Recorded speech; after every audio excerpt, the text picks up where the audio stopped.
самая распространенная из горизонтальных тяг – это тяга в горизонтальном блоке или тяга горизонтального блока.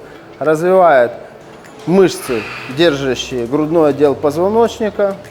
Мы берем адаптер, на выдохе мы сводим лопатки, на вдохе разводим. Неправильно работать только руками, раскачивать корпус.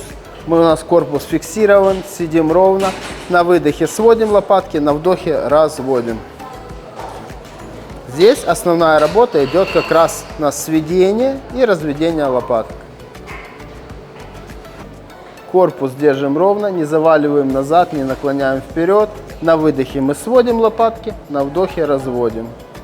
Выдох, вдох. Упражнение поможет держать правильную осанку и устранять мышечный дисбаланс между мышцами груди и мышцами спины.